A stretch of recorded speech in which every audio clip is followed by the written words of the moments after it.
What would you think if you saw this in your workplace? So a junior employee is having a heated argument with the CEO. Voices are raised, disagreements are flying, and the new employees are watching with a little fear and a lot of intrigue. This situation is when the kids on TikTok would drop the popcorn emoji in the comments. But this isn't a contrived video created to farm engagement. This was real life for our guest. I would see junior folks arguing with my dad, who is the CEO, and they'd have these like really heated discussions. Oh man, is that person going to get fired now because they just disagreed with the CFO? And everyone would be like, no, that's the kind of culture we have. Of course you should disagree with whoever. That's how we have rigorous thinking. And then I left that and went into my first, quote, real job out in the real world. And I was horrified by how meetings were run.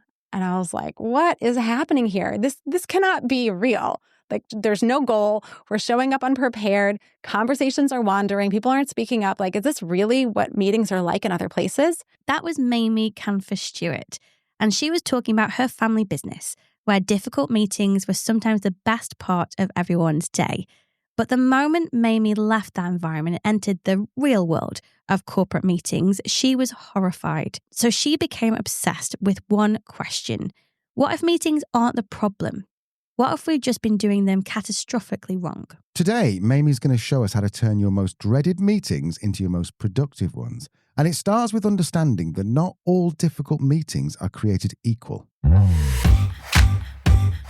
Hello and welcome to Truth, Lies and Work, the award-winning podcast where behavioural science meets workplace culture, brought to you by the HubSpot Podcast Network, the audio destination for business professionals. My name is Leanne. I'm a chartered occupational psychologist. My name is Al. I'm a business owner. And we are here to help you simplify the science of work.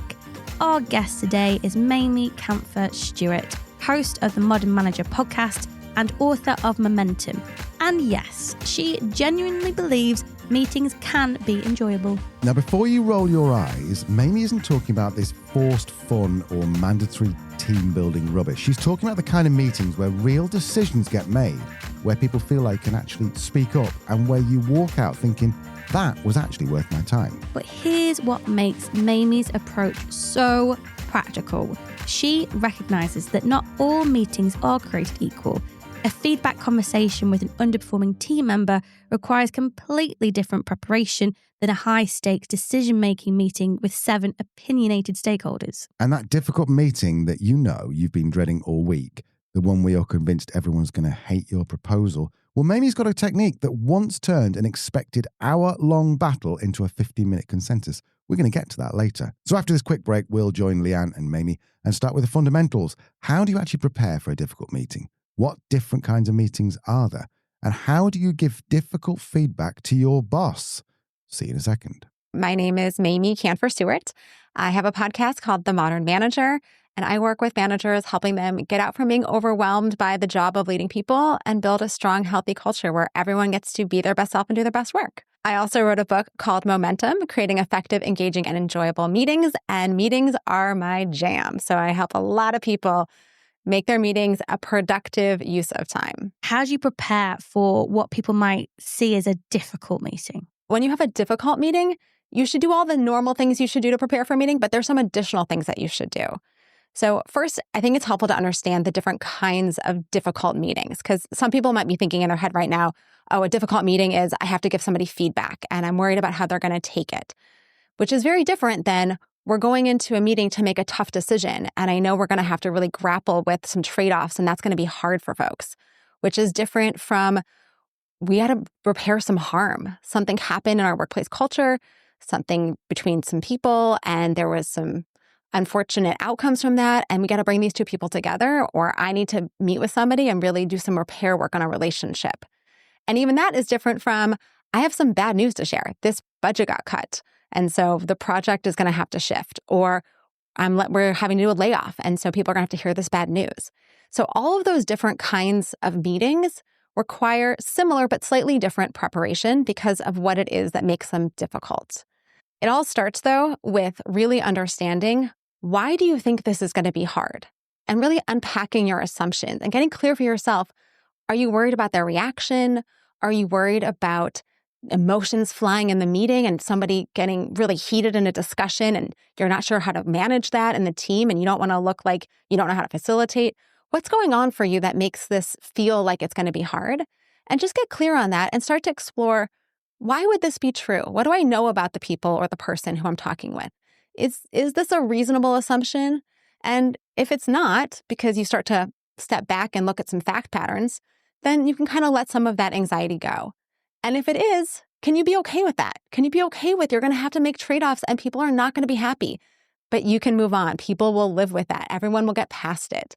Can you be okay with the fact that you might not really know how to say what you're going to say, but you're going to do the best you can and you're going to come out of that meeting and you're going to be glad you had that conversation, even though it was uncomfortable. So it all starts with just preparing yourself. And then it goes into preparing what's actually going to happen at the meeting. You said you prepare differently for different types of meetings. So I'm thinking of some of the common meetings you might have that people might call difficult, might be around performance, might be around having that conversation with somebody who isn't quite hitting the mark. How do you prepare for that conversation? So when you're having to have a feedback conversation, you want to get really clear about what the outcome is. So are you trying to get this person to understand themselves differently and to change to a specific behavior? Or are you trying to bring them into this conversation and have them help unpack what is going on? Is this really more of a conversation of exploration? And depending on the outcome that you're driving for, you're going to shape your conversation a little bit differently. If you know this person is always missing deadlines and what you need them to do is send you things at a certain time and you have a whole plan for how you're going to help them do that, it's a little different than if you go in and saying, I really want to understand what's going on. Why is this so hard for you? And you might not come to a solution in that conversation, but you might still make progress towards a solution. So getting really clear on your outcome, and this is true for all kinds of meetings, you have to know what the outcome is. Same thing with the difficult conversation that's making a decision. Are you actually going to make the decision in the meeting? Do you know which decision is the right option you're trying to drive towards? Or is it really open and you're going to be exploring options and you don't know where it's going to land, but the goal is just to have a decision by the end?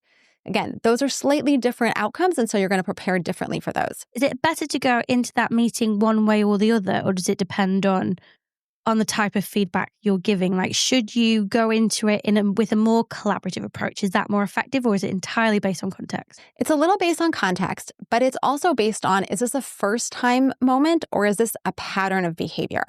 If this is the first time that you're giving someone feedback on something, it's generally good to go in with a little bit more curiosity, because you don't know what's going on for them. You don't know if it's a skill gap, if it's a misunderstanding and they don't really know about the expectations that you have, if they don't have a process down and you miss something in your training, if something's going on outside in their life that's interfering. So you want to go in and really just say, hey, I noticed this. What's going on? I'd like to understand more about why this expectation is not being met. If it's a repeated behavior, and you've talked to this person already at least once, if not twice, that's when you want to go in and say, all right, this is clearly a problem. We've tried to address it in a couple different ways. Here's more of what we need to see, or here's what we need to do. What kind of support can I offer? Or here's our plan.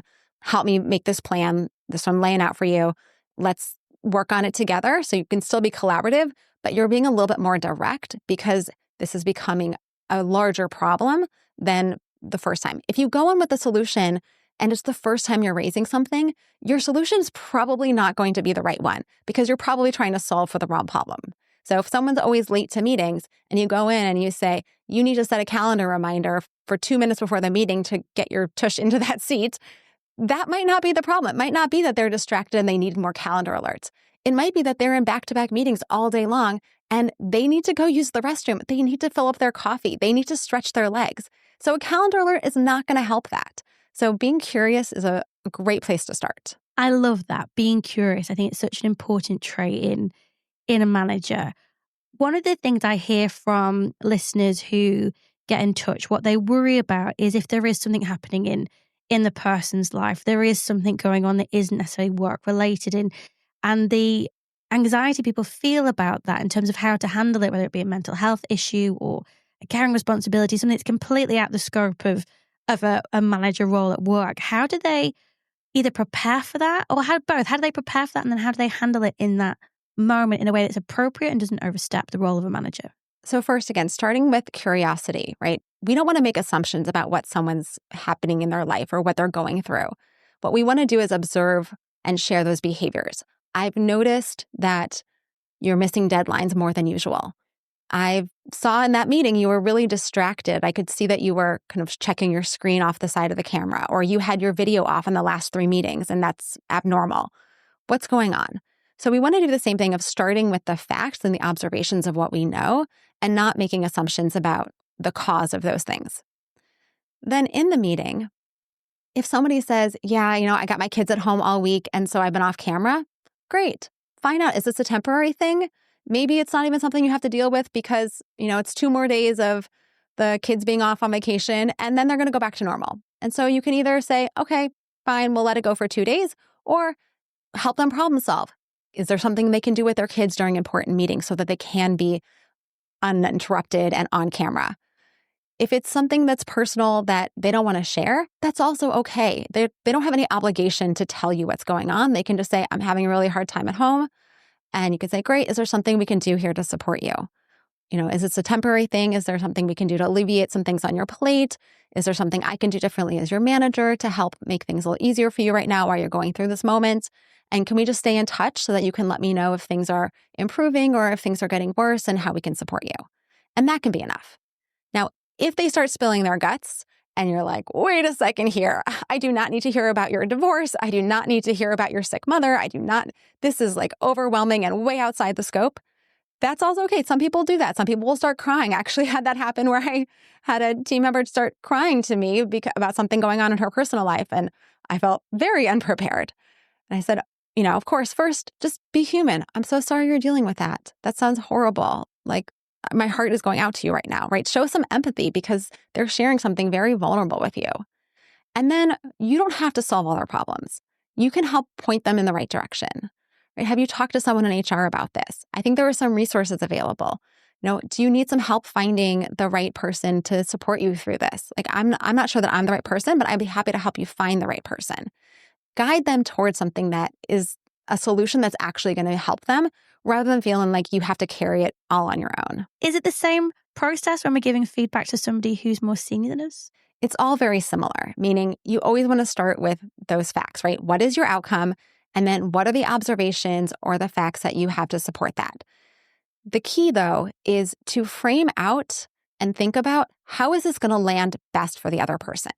And this is true whether you're giving feedback to a team member, to a peer, to your boss, but it's especially true when there's a power dynamic to your boss and you really want them to hear something that is even more vulnerable for you to share.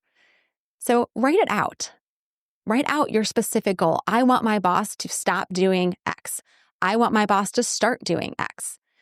And then think about the exact words that you want to use to share. Do you want to talk about how when they send you things over email for last minute, it causes a big shuffle in your life and you feel like you can't manage against that deadline and you don't know how to prioritize things? That's all great, but that's probably not how you want to say it. There's probably a different way of framing it that's going to help them hear it best. So you want to really think from their perspective, how can I present this information in a way that they are going to be most open to understanding the situation, to understanding the challenge that I'm facing, and to understanding the behavior that I need them to change or I'm asking them to change. And when you can frame it in that way, they're going to be a little more receptive. And the other little tip I like is when you want to give someone feedback, it's really helpful to start with a simple phrase, something along the lines of, this is hard for me to say, or this might be hard for you to hear, but I feel like it's important for me to say it for the sake of our relationship, because I care about you, because I care about our relationship, because I care about your growth, because I really want to be my best in this role. Whatever that meaning is, whatever that reason is, put some context around it and say that up front. It actually creates a moment of empathy in the other person to see that this is hard for you to say and you're saying it because you care, because you want to give them this gift of feedback, not because you're being obnoxious or you're trying to, be judgmental or say something that is mean and put them down. You're actually saying this because you really want to do well in your job and you want them to be able to support you in that way. And if this behavior doesn't change, it's just going to continue to create problems or frictions or unnecessary harm that you don't really need and that they don't really want for you. Going back to your example, because I think that's such a common one that people will feel getting a last minute request from their manager. How would you reframe that in a way that is going to go down a bit better with them? So I might say something like, I'm not sure if you've noticed that you send a lot of things to me kind of last minute by email, which is fine. I'm always happy to handle things and keep projects moving. But I'm not so sure that you realize that it's causing some challenges for me around managing deadlines and prioritizing. I would love to just sit with you and figure out if there's a different way that we can handle those last minute requests, or if you can just help me figure out how to reprioritize work so that when those come in, I know what I should really focus on, right? You're coming to them and saying, this is not a huge deal. I'm not complaining. I'm just trying to understand, is there a different way we can handle this? Which is very different than coming in and saying, every time you send me a last minute request, it really throws me off my game. I don't know what to do. I get really lost. I get really frustrated. I have to work late and it's really a problem, right? Like nobody wants to hear that. Nobody wants to hear that they're creating all these problems. But if you frame it in I'm not sure you even know you're doing this, because a lot of times we're not even aware of these behaviors that are so challenging for others. So I don't even know if you know that you're sending over a lot of last minute requests, and I'm happy to always handle them, right? You don't need to create more problems by saying, please stop doing this. You're saying, is there a different way we can handle it? And those solutions then could be something as simple as, can you just put a deadline of when this needs to get back so that I understand how to prioritize it in my work? Not just, can you get this done right away? What is right away? I don't know. Do you need it in the next hour? Do you need it in the next 2 days? Like, can you help me figure out how to reprioritize just by putting in a deadline? Or can you just note in that email, this is more important than XYZ thing? Or is it okay if I come back to you with, here's what I'm thinking about how to reprioritize. Can you sign off on this so I can get to work? Just be prepared with some options that also shows that you've been thoughtful about not just the problem, but the solutions and what's going to work best for you. And then you can try and find a match between what you want and what they want. So we've covered feedback conversations, the one-on-one difficult meetings, but here's where things get a little complicated. Group meetings. This is where you've got multiple people, multiple opinions, and somehow you need to make a decision that's probably going to leave at least someone unhappy. You've likely come across people who are overtly challenging in a meeting, or maybe they want to dig in and want more information before making decisions. Maybe it's a senior leader who's intent on hijacking the conversation. So after the break, Mamie will explain exactly how to deal with all of these. Well, I want to shift gears a little bit and talk about difficult decision-making meetings, because we think a lot about difficult conversations, which often happen in these kind of feedback spaces. But a lot of managers I work with say that the most challenging meetings that they have are actually with a group of people when you're trying to make a decision and you've got all these different people and all these different perspectives, and you're got to come together and no one's going to be perfectly happy at the end. And those conversations go a little differently. They still start with, what is the situation here? What is the outcome that we're driving for? But some of the pieces in the preparation that folks miss is getting really clear on who are actually the decision makers. Is this really a full group decision? Is it going to be majority wins? Do we need to get to consensus? Or is there actually one person in the meeting who is the actual decision maker and everyone else is just giving input? And then what's the criteria? And is all the criteria equal? I was working with a team and they had to make a decision about subleasing some of their space. And there were folks in the meeting who really just wanted to make the most money possible, get the best bid on the sublease, and that was it.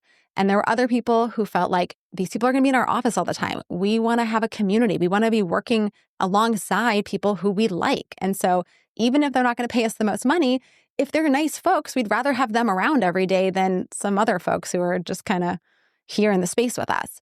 And there were a couple other criteria they were also thinking about. And at first, it can feel like, well, we're just now at a battle, one person versus another. And you as the meeting leader or manager have to kind of figure out how to corral all these people and get them to agree on something.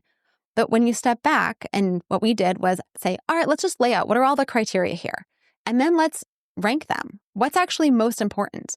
And we used a weighted criteria matrix where we said, this criteria is worth 10%, and this criteria is worth 25%, and this criteria is worth 60%. And that actually helped us then look at the different options and calculate in a more kind of data-driven way what the best decision was. And we didn't have to still go with that decision. The group actually then said, okay, let's look at the rankings. How do we feel about this? It gave us something tangible to work from so that we could take some of the emotions out and have a more thoughtful conversation. And it stopped being about my perspective versus your perspective. It started being about what makes the most sense given the context that we've all agreed is important. Does that also help to diffuse that situation when you might have a bit of heat happening in a meeting? Absolutely. I mean, emotions are going to run high, and that is just a fact of being human. And as a meeting leader, it is part of your job to help take down the emotions. And some of that is going to come from kind of shifting from protective ground holding and people starting kind of letting go of their, this is the thing that most thing that matters and that's all I care about and so I have to win, and getting it onto paper and putting it into numbers and looking at data and making it more objective. How does this meet our long-term goal, right? If we do this, what are the unintended consequences? What are the trade-offs, right? The more that we can get away from this is what I care about to this is what's best for the goal we're trying to achieve. And that was another piece. That's how we weighted our criteria in that meeting was what actually matters here? Not just the criteria, but what's the long-term goal? Do we need this money because in order to be sustainable as an organization, that revenue is essential? Or can we take a little less money because that's not the most important thing for us in the long run? In the long run is actually that we want to have a tenant that stays. And so we want to make sure that this tenant is excited about being in this office for the next 3, 5, 7 years with us, right? Do we actually want the opposite? Because we're growing. And so we want to have a tenant that's going to be here for 2 years and be out so that we can take over that space. So we don't want to actually have a relationship with these people that we're going to feel really bad about in a couple of years. So looking at that long-term goal can also help diffuse. And then lastly, always feel free to take a break. Whether you're having a feedback conversation that gets emotional or people are kind of going at each other in a decision-making meeting or emotions are running high because you're talking about really sensitive stuff, it is always okay to say, I'd like to take a break right now. I think it would be really good for us to just go stretch our legs, get some fresh air, get a glass of water. And you can either say, and let's come back in 5 minutes and we'll start up again. I think we just need a little bit of an energy reset. Or say, I think we should think about this for a little bit. I'm going to schedule us a meeting for tomorrow to come back together after we've all had time to process. Because a lot of time, those emotions in the room, they're temporary. Something was said that triggered us. The conversation starts spinning and we have to dig our heels in and we kind of do it almost automatically without realizing that we're now being unhelpful. And just having a little bit of space, a little bit of break gives you a chance to kind of re-regulate your system.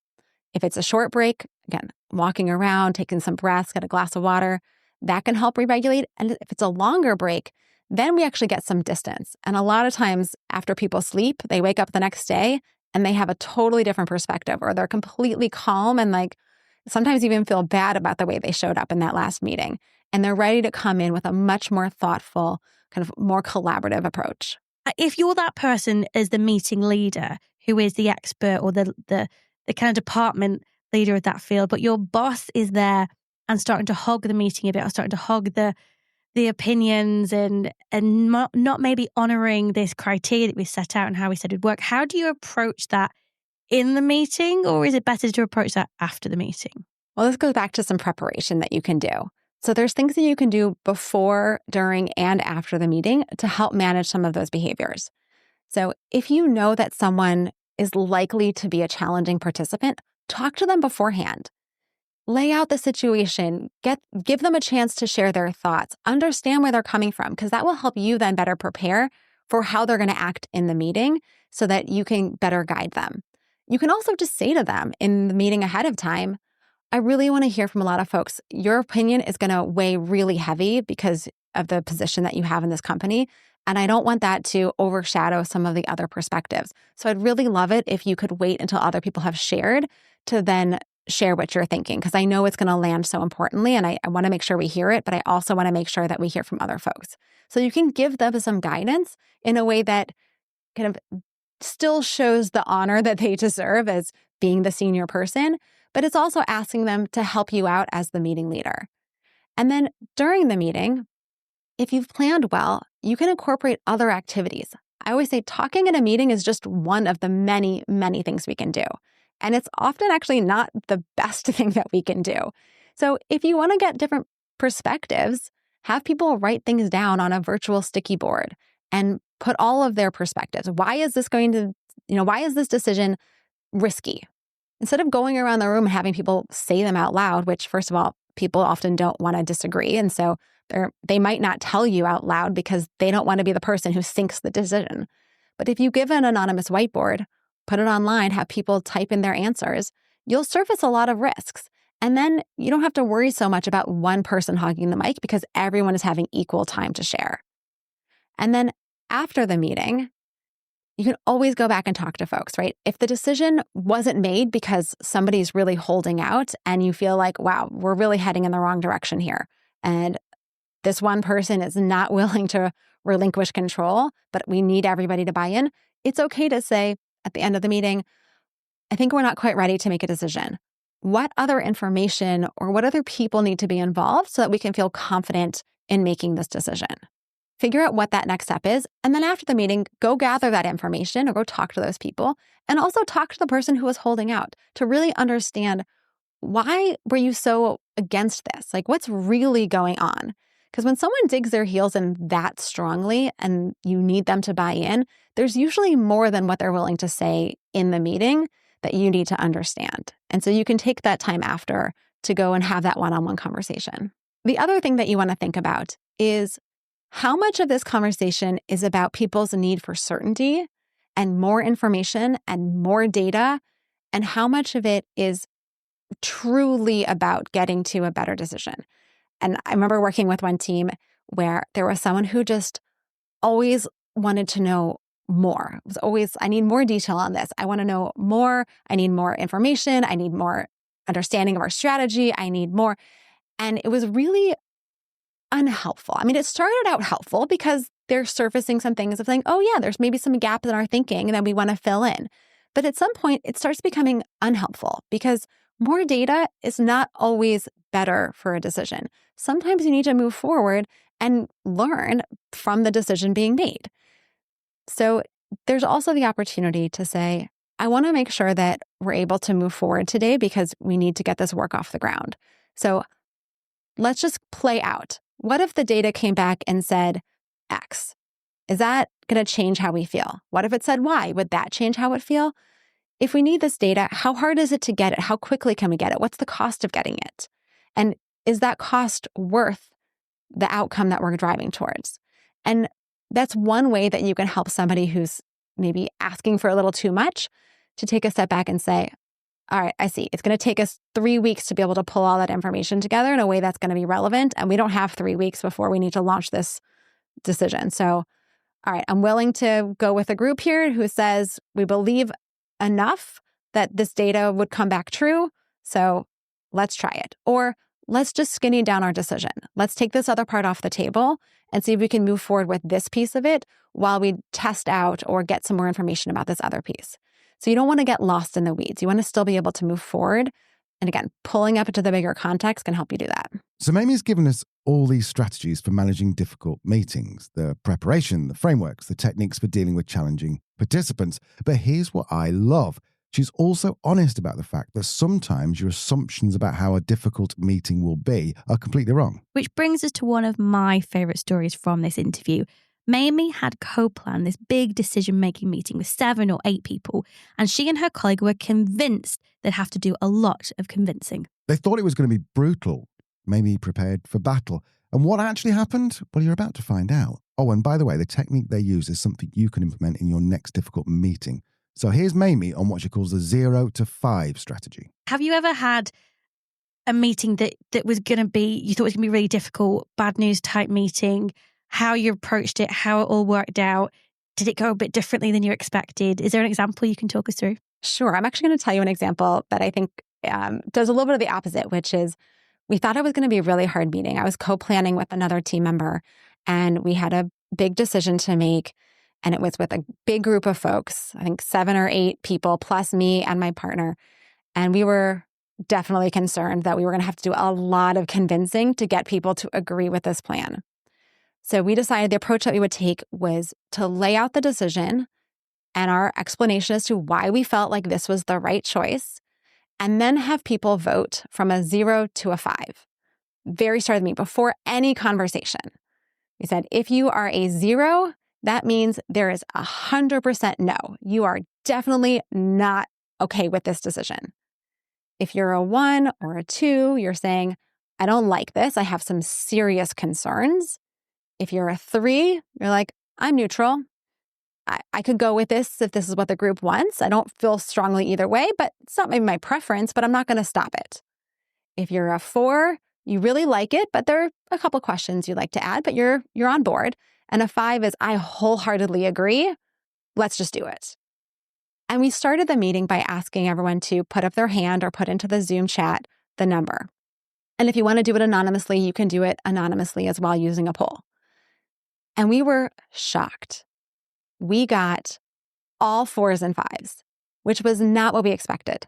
We thought this was going to be so tough, but people were actually really bought in to what we had laid out. And so we ended up having a very short 15-minute meeting instead of what we had planned to be an hour-long meeting. Now, I've used the same technique in other conversations, and it doesn't always end up like that, but it can. And sometimes that goes back to the assumptions that we're making and how we can get ourselves worked up about something that's not real. And if we can pause and step back and say, what am I really worried about here? And then how can I prepare? What information do I need to have ready? How can I frame this in a way that people can hear? Can actually help you alleviate some of that anxiety and also help you enter a conversation and see what is actually on the table. How are people actually responding instead of making all those assumptions up front? So I'll quickly say the other value of doing this kind of 0 through 5 activity is then the people who say 0, 1, or 2, you can focus on the very specific issues that they have. What are the risks that they are concerned about? What information do they feel is missing? Why are they so against this decision? And if you do it anonymously, again, you continue having anonymous input and to say, okay, anyone who is a 0, 1, or 2, can you please put into the anonymous survey tool what your concerns are?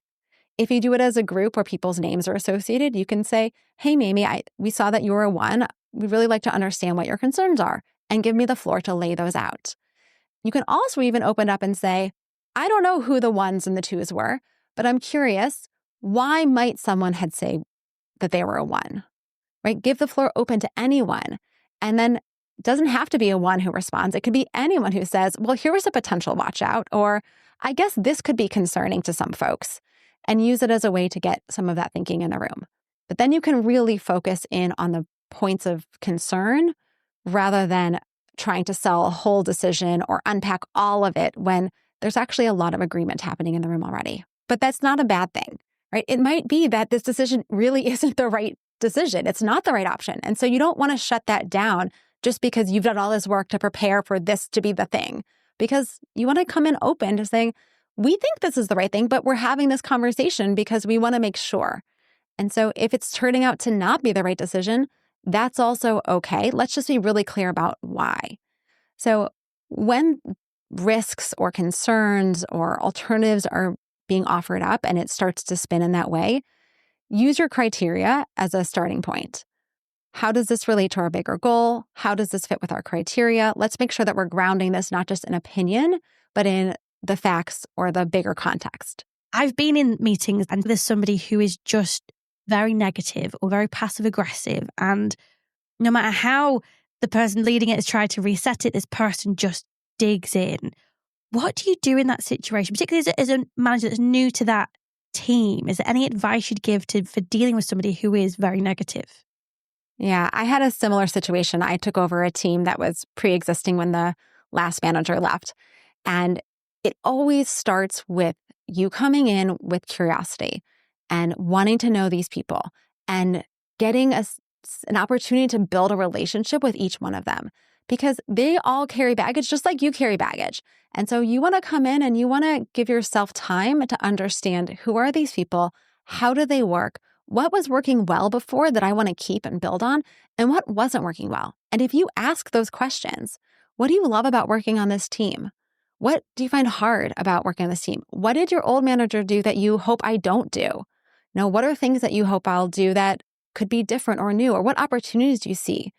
give people a chance to tell you, because that's going to be a great source of insight and guidance for how you can start to work with these folks in ways that are different than what they're used to, but also in ways that they want to work.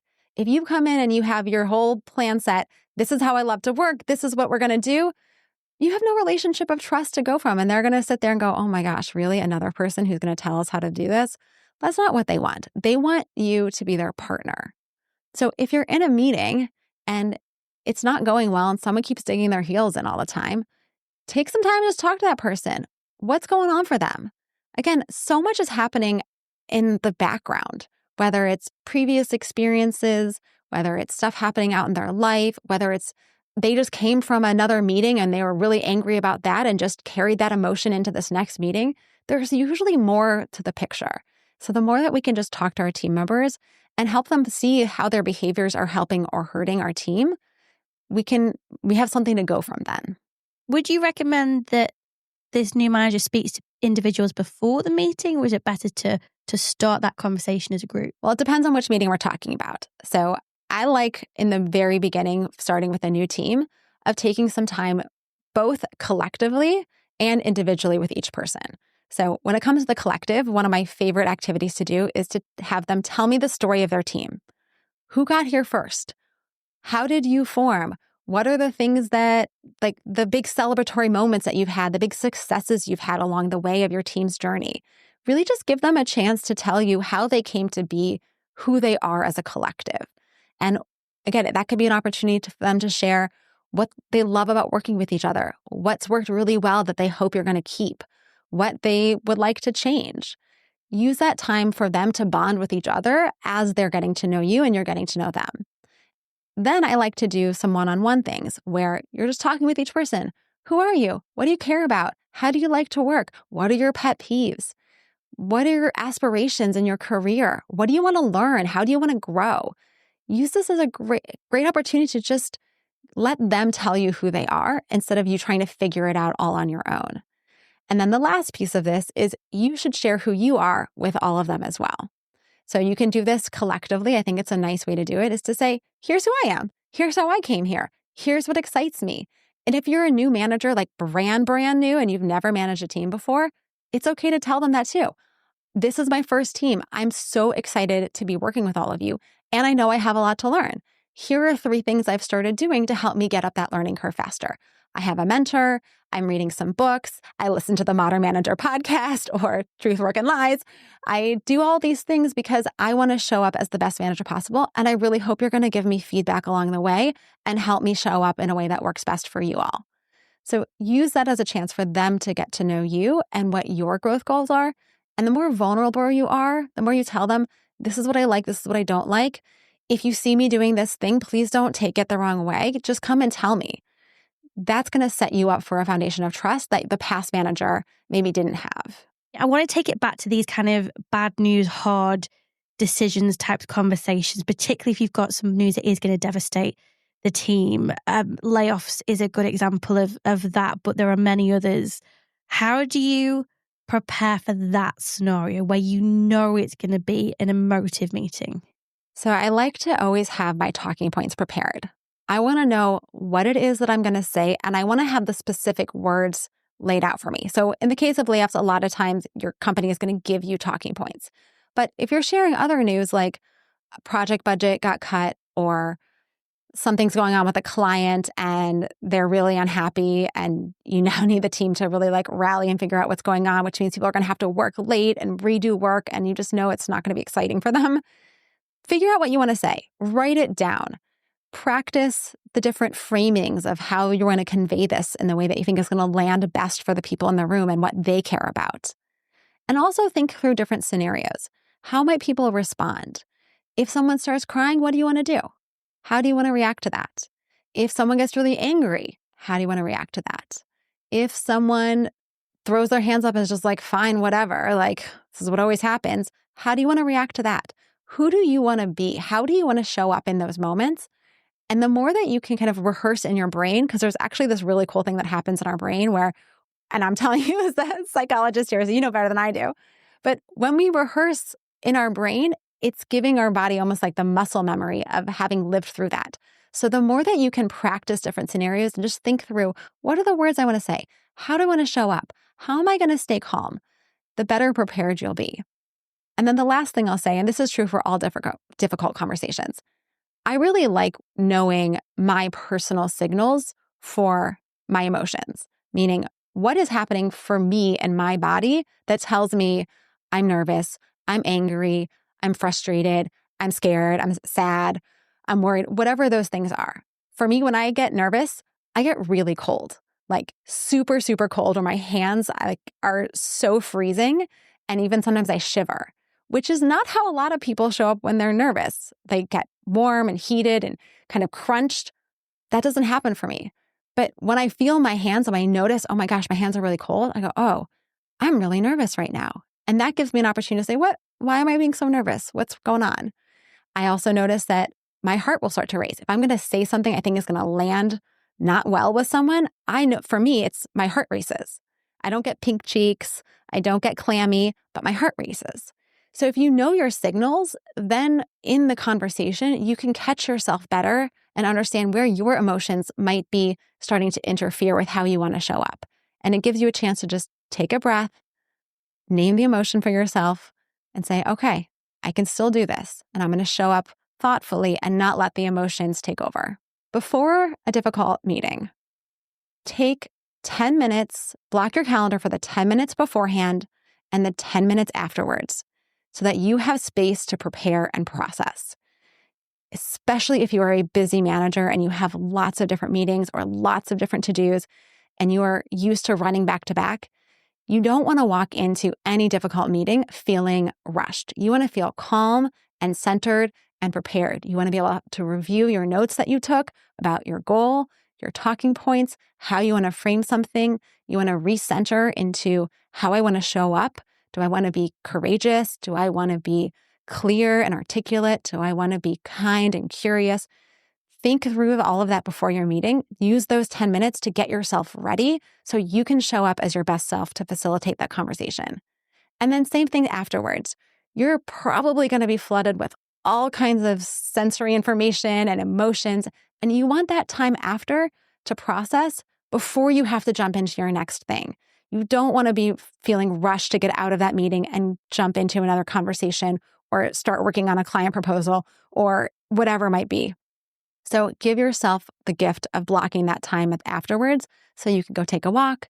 You can just cry if you need to. You can go outside and scream. You can get some water, whatever you need to do to process so that you're ready for whatever comes next. There's plenty of jokes and memes online about meetings, and rightly so, to be honest. However, two of the biggest questions around meetings generally are, when should a meeting have been an email? And two, can we ban meetings altogether? Leanne put these questions to Mamie. How can you tell the difference as a manager, what should be a meeting and what should be an email? So I have in my book 7 different reasons why you want to have a meeting and 1 reason why you should never have a meeting. And the primary reason you should never have a meeting is to give information with one little caveat. If the information is really complex, if it's sensitive, if there's emotional pieces to it, if there's a nuance, of course you want to have that meeting where you share information. But if you're just talking about standard information, let me explain all this stuff to you, not a good reason for a meeting. And it's why a lot of meetings run as long as they do, because we spend the first 10, 15, 20, 30 minutes going through a slide presentation, giving information. And there's so many problems with that because 1, nobody wants to sit for half an hour and stare at a screen. It is not energizing. We lose attention. We cannot focus for that long. 2nd, people need time to process. Different brains process information differently. So for some folks, sure, give them 30 minutes of presentation and they are going to have their brain firing and be ready to respond. For other people, they're not going to come up with their best ideas or their best questions for 24 to 48 hours after they've seen your presentation. And now it's probably too late because they're probably not going to circle back and say, oh, by the way, I was thinking about this. Here's my question. So using information sharing in your meetings is making them longer and also not a good use of everyone's time and not a good focus of their attention. I've heard of some startups, some founders going all a bit quirky and going, we're just going to cancel meetings. Meetings don't belong here. What's your take on that? I never like to say that there's like hard and fast, like really hard and fast rules. So every culture should do what's right for them. Meaning, if people know you don't have meetings in your company, they can sign up for that. There are definitely introverts and some people who just really don't like being in meetings, no matter what you do to make them engaging. So if you are very clear that that is your culture and you hire people who want to work in that culture, good for you. Most of us, though, find meetings to be very valuable because of the relationships that get built in meetings. And let's be clear, a one-on-one conversation is a meeting. A meeting doesn't have to have 5 people to be a meeting. Just a one-on-one conversation is still a meeting. So they're great places for building relationships. You get the energy and the collaborative ideas. Yes, you can brainstorm outside of a meeting, and I actually do recommend that most teams who are doing brainstorming sessions start by brainstorming individually outside of the meeting, and then bring those ideas into the meeting and do a second round of brainstorming together, because you're going to get different creativity and juices flowing when you're in a group and you're having that conversation. And some decisions, you can try all you want to write Slack messages back and forth and write memos and leave comments, but you got to just be in conversation with folks. You need that real-time back and forth and the nuance of being able to see someone's facial expression to understand how important is this to them? Where are they energized? That emotion doesn't usually come across in a document. So meetings have their place. They're just not the only tool. That was Mamie Kanfer Stewart. And I think there's one clear lesson here. Meetings aren't your enemy. Bad meetings are your enemy. So when someone says this should have been an email, what they're really saying is, you wasted my time by sharing information I could have read on my own. But decisions, discussions, building relationships, working through complex trade-offs, those genuinely need meetings. And when you prepare properly, they can actually be the best part of your day. I know our listeners will take so much away from this and want to learn more about you, your podcast, your book, your work. Where's the best place for them to go? You can find about everything on MamieKS.com, MAMIEKS.com. You'll find the link to my podcast, The Modern Manager, and my business Meeteor, which is all about meetings, and my book, Momentum. And one last word on your podcast, because I've been listening to it. I'm a fan. Tell us what people can expect. We cover everything you might need to know to be an effective manager. So I have guests like yourself, Leanne, who is also a guest on my show. And we talk about pretty much everything that is related to being an effective manager and being a good team leader.